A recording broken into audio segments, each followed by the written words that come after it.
72,000 بھی اگر بھیجے گا تو ہم علی کے شیروں کو ہرا نہیں سکیں گے۔ اور دیکھیں یہ عزم، یہ حوصلہ، دیکھیں ہمارے پاس اہل سنت میں معاملہ یہ ہے کہ ہم جب آقا و مولا امام حسین کا یہ شہدائے کربلا کا ذکر کرتے ہیں تو ہمارا سینہ چوڑا ہو جاتا ہے، ہمارا سر فخر سے اونچا ہو جاتا ہے۔ ہم سینہ نہیں کوپتے، ہم آہوگزاری نہیں، ہم تماشا نہیں بناتے، اسی لیے کہ کچھ لوگ ہیں جو یہ سمجھتے ہیں کہ کربلا کی داستان جب بیان کی جائے تو مظلومیت کا اظہار کیا جائے کہ کتنا ظلم کیا گیا، پانی بند کر دیا گیا، 3 دن کھانا بند کر دیا گیا، نوجوانوں پر ظلم و بربریت کی انتہا کی گئی، حضرت کے عباس کی شان دونوں ہاتھ کاٹ دیے گئے، حضرت قاسم کی بھری جوانی لٹ گئی، حضرت علی اکبر کو جسم کو تار تار کر دیا گیا، علی اصغر رضی اللہ تعالی عنہ کے حلق میں تیر پیوست کر دیا گیا۔ حقائق اس سے انکار نہیں ہے، لیکن سنو، جب اہل سنت کربلا کا ذکر کرتے ہیں، اور یقین مانے ہم سے زیادہ اچھا ذکر کوئی کر بھی نہیں سکتا، جب ہم ذکر کرتے ہیں تو ہم صرف مظلومیت نہیں بتاتے، اس لیے کہ امام حسین کس کے نواسے ہیں؟ بولو محمد الرسول اللہ، جو خود فرماتے ہیں کہ میں سید الاولین والآخرین، ولا فخر، میں فخر نہیں کرتا، آدم سے عیسیٰ تک جتنے پیغمبر آئے ان سب کے سردار و امام کون؟ بولو ہمارے نبی ہے کہ نہیں؟ کون؟ ہمارے نبی سب سے افضل۔ تو ان نبیوں میں ایک اور نبی جو ابو الانبیاء، جنہیں خلیل اللہ کہا گیا، بولو، جو معمار کعبہ ہے، حضرت ابراہیم خلیل اللہ، ابھی جن کا مہینہ گزرا، ذی الحجہ کا مہینہ گزرا کہ نہیں؟ ذی الحجہ کا مہینے میں حضرت ابراہیم علیہ السلام کی سنت پر آپ نے عمل کیا کہ نہیں؟ قربانیاں دی، کیوں؟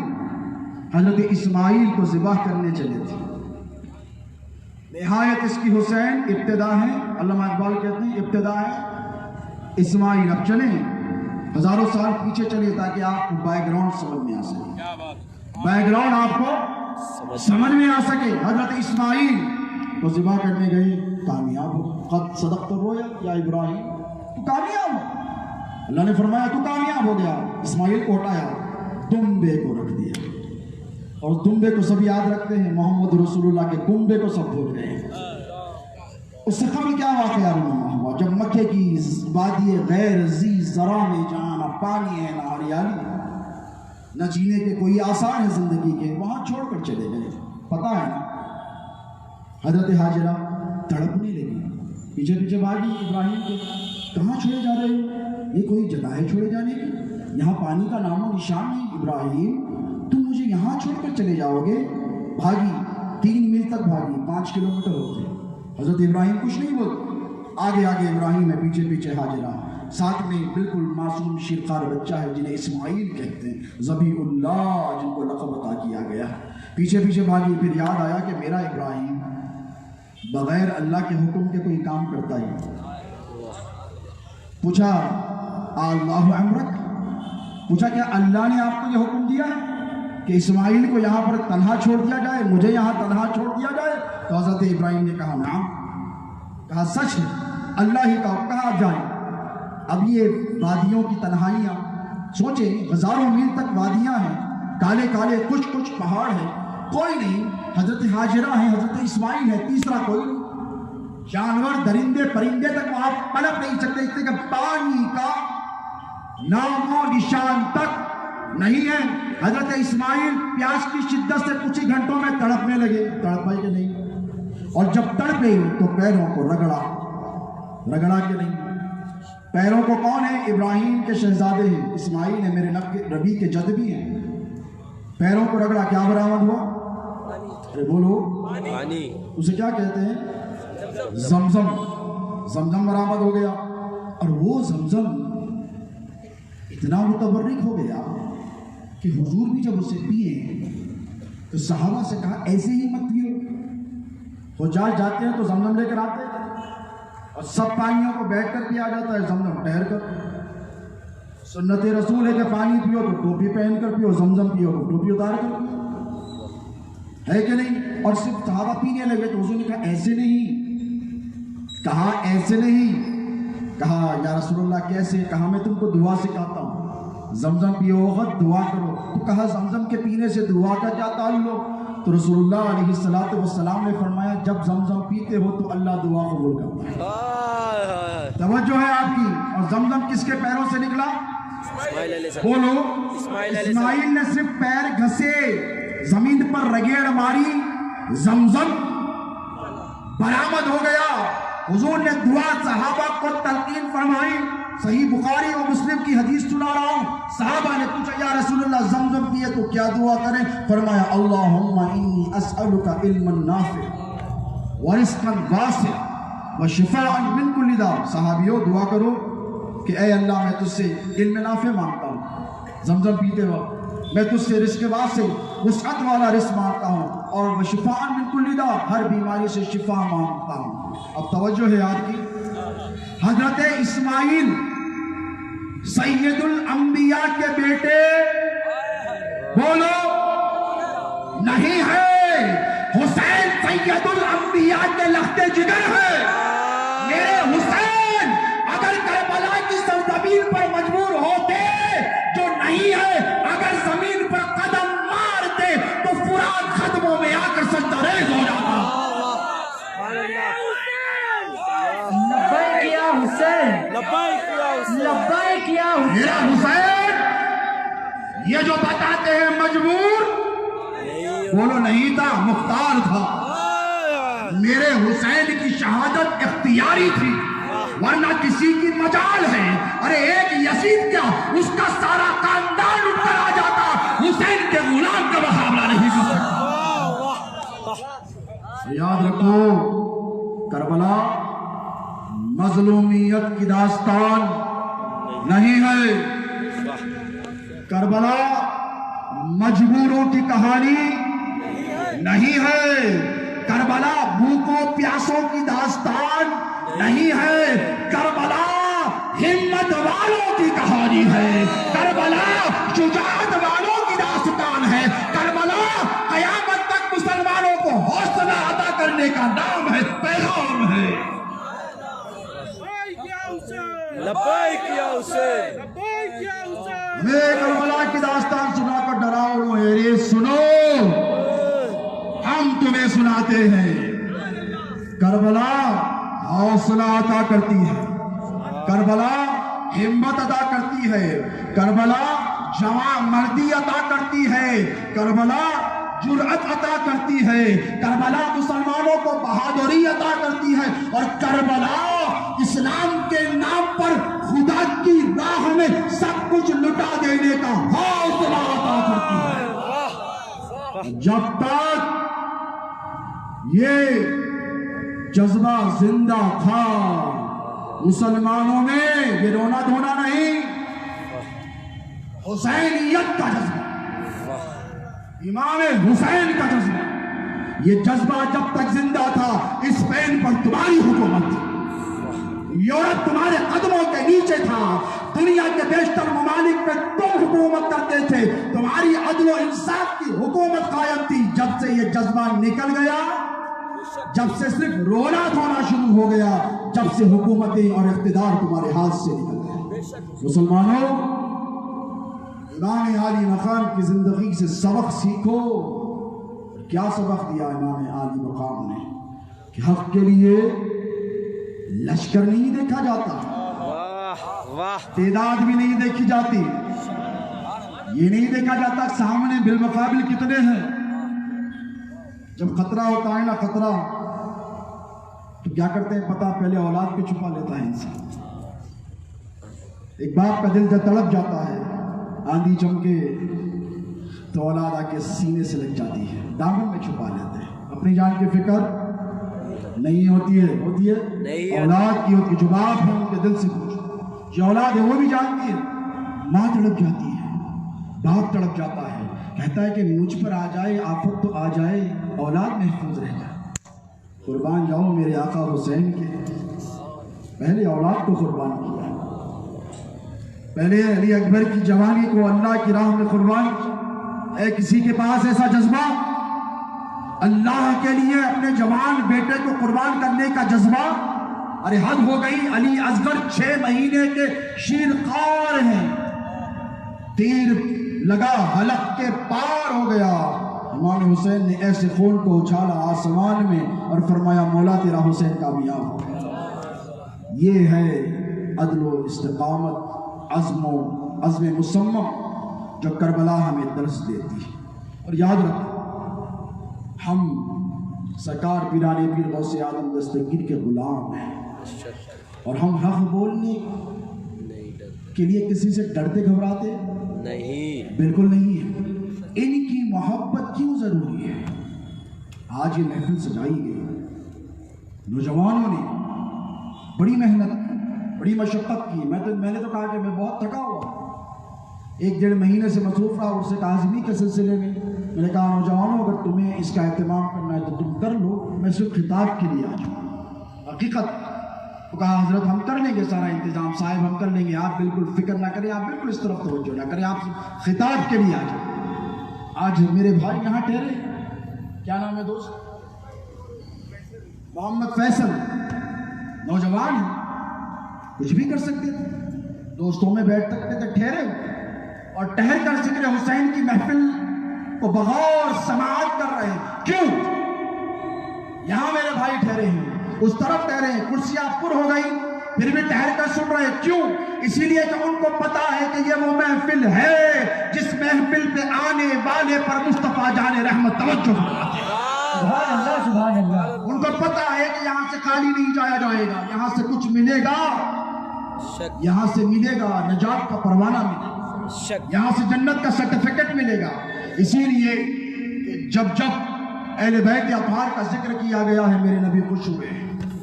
اور آج کی جو شب ہے نا دوستو، یہ بڑی ظلمتوں والی شب ضرور ہے۔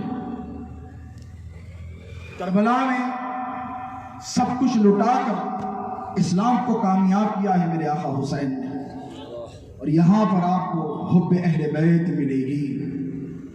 میں نے قرآن پاک کی ایک آیت پڑھی، اللہ فرماتا ہے قُلْ لَا أَسْأَلُكُمْ عَلَيْهِ أَجْرًا إِلَّا الْمَوَدَّةَ فِي الْقُرْبَى۔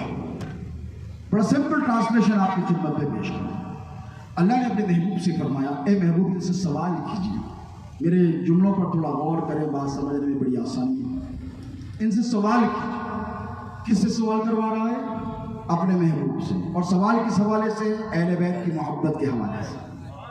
دیکھیں سائل سوال کرتا ہے آپ کے دروازے پر، کرتا ہے کہ نہیں؟